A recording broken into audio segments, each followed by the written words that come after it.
할렐루야. 하나님의 사랑과 하나님의 축복이 넘치는 복된 하루입니다.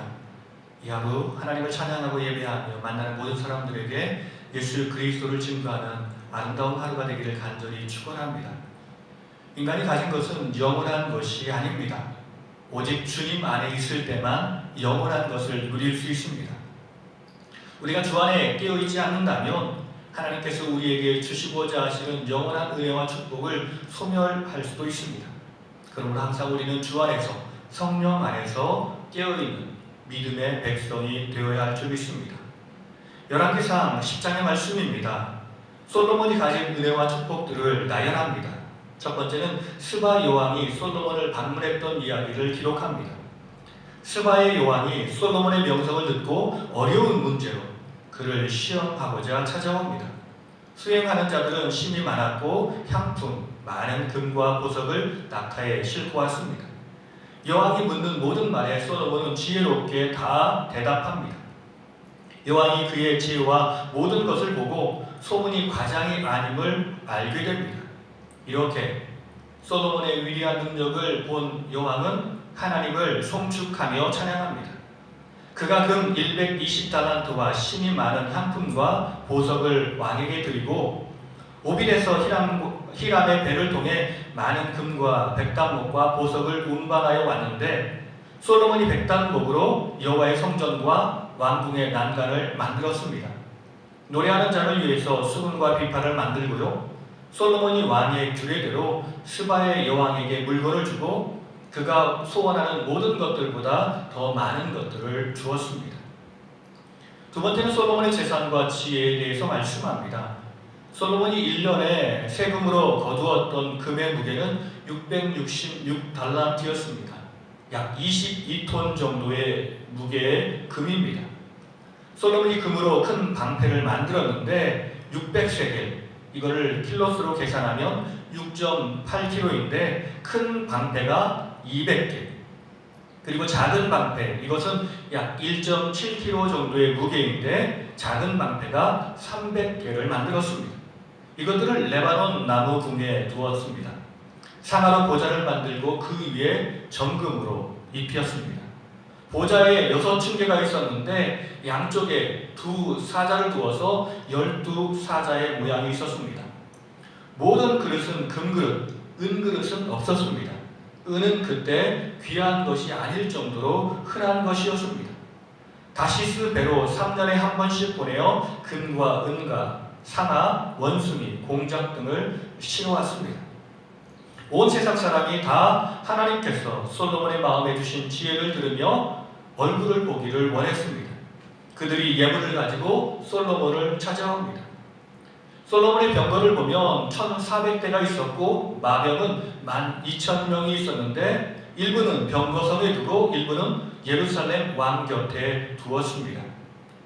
왕이 은을 돌같이 백향목을 평지에 뽕나무같이 많게 하였습니다. 솔로몬이 말을 애굽에서 들여왔는데 왕의 상인들이 값주고 산 것이었습니다. 애굽 병거 한 대에 은 600세겔인데 말 한 필에는 150세겔입니다. 이것들을 햇사람의 모든 왕과 아람 왕들에게 되팔아 돈을 벌었습니다. 11장의 이야기입니다. 이전까지 하나님의 은혜와 하나님의 축복을 말했다면 11장에서는 솔로몬의 변심과 하나님의 심판에 대해서 기록하고 있습니다. 첫 번째 이야기는 솔로몬의 마음이 여호와를 떠납니다. 솔로몬 왕이 바로의 딸 외에 많은 이방 여인을 사랑했습니다. 모압, 암몬, 에돔, 시돈, 헷 여인. 여호와께서 명령하시기를 이방인들과 통혼하지 말라, 우상을 섬기게 된다라고 경고하셨지만 솔로몬 왕은 후궁이 700명, 첩이 300명이었습니다. 이들이 솔로몬의 마음을 돌아서게 했던 것입니다. 젊었을 때는 하나님을 섬겼는데 나이가 들자 사랑하는 아내의 말에 어쩔 수 없이 그의 말에 따르게 된 것입니다. 여인들이 그의 마음을 돌려 다른 신들을 섬기게 했습니다.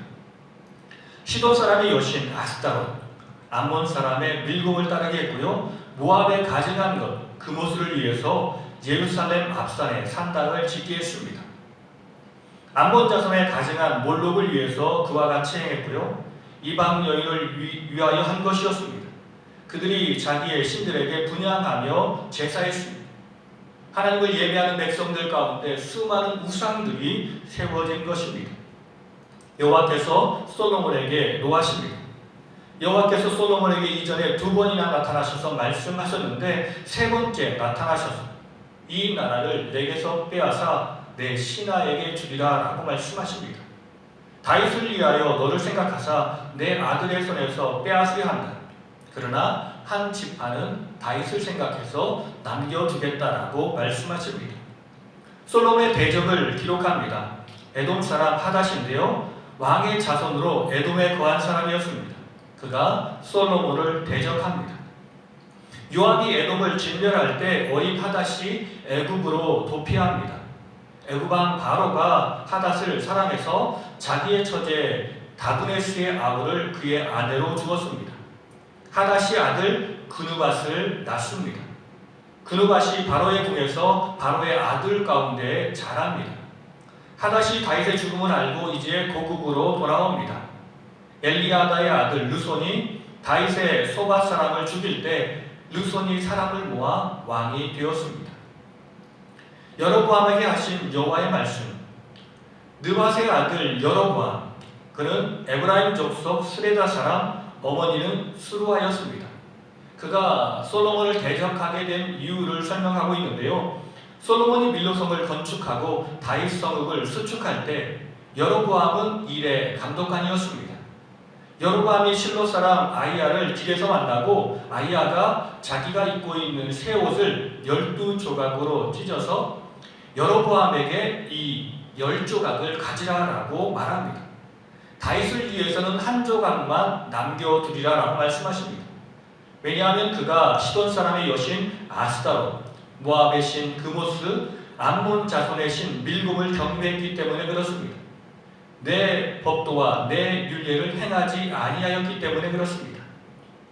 다윗과 맺은 언약을 생각해서 한 지파만은 그들에게 남겨주겠다.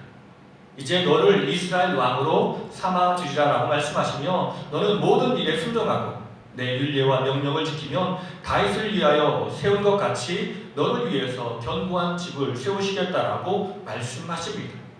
내가 이로 다윗의 자손을 괴롭힐 것이나 영원히 하지는 아니하리라 라고 말씀합니다. 왜냐하면 다윗과 영원한 언약을 맺으셨기 때문에 그렇습니다. 이에 솔로몬이 여로보암을 죽이려 하매 여로보암이 애굽으로 도망합니다. 이제 솔로몬의 통치 40년이 끝나고 결국 그가 죽게 되었습니다. 그는 다윗 성읍의 장사가 되고 르호보암이 대신하여 왕이 되었습니다. 오늘 말씀을 통해서 깨닫는 좋은 첫 번째는 솔로몬의 지혜는 말씀이신 예수 그리스도를 상징하고 있습니다. 솔로몬의 지혜는 세상 어떤 사람들과 비교할 수 없는 놀라운 지혜였습니다. 그러나 그 모습은 예수 그리스도의 지혜를 상징적으로 보여주는 것입니다. 그렇습니다. 참 지혜는 예수 그리스도입니다. 이 지혜로 말미암아 우리는 하나님의 마음을 알게 되고 하나님의 뜻대로 이 세상을 살아갈 수 있습니다. 그러므로 우리는 말씀이신 예수 그리스도께 집중하며 날마다 매일 말씀을 묵상하고 말씀대로 살아가는 삶을 살아야 할 줄 믿습니다. 두 번째, 말씀을 기억하지 않는 삶은 반드시 무너집니다. 신명기를 통해서 왕을 세울 때 여러 가지 경고의 말씀을 주셨습니다. 첫째는 왕은 항상 하나님의 말씀을 복사해서 그 말씀을 가까운 곳에 두고 매일 묵상하며 살라라고 말씀하셨습니다. 세 번째는 많은 여인을 아내로 삼지 말라라고 말씀하셨습니다. 왜냐하면 아내가 자신을 미혹할 수 있기 때문에 그렇습니다. 그런데 솔로몬은 하나님께서 말씀하신 이 모든 말씀을 다 어겼습니다. 말씀을 간직하지 않았고 말씀대로 살려고 하지 않았습니다. 우리는 항상 말씀을 묵상하되 말씀대로 사는 연습을 하며 살아야 합니다. 경건의 훈련은 우리의 영과 육에 큰 유익이 된다는 것을 우리는 기억해야 합니다.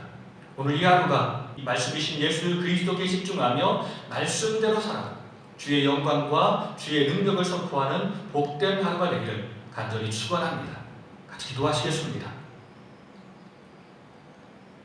부족한 죄인들을 깨우치시기 위해 말씀으로 오신 예수님, 우리가 세상에서 지혜를 구하는 것이 아니라 오직 참 지혜이신 예수님께 나아가 주의 지혜를 구하는 삶을 살게 하옵소서. 항상 말씀과 동행하길 원합니다.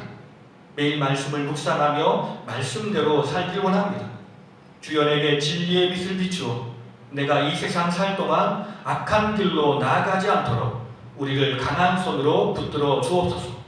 살아계신 예수님의 이름으로 감사하며 기도드립니다. 아멘.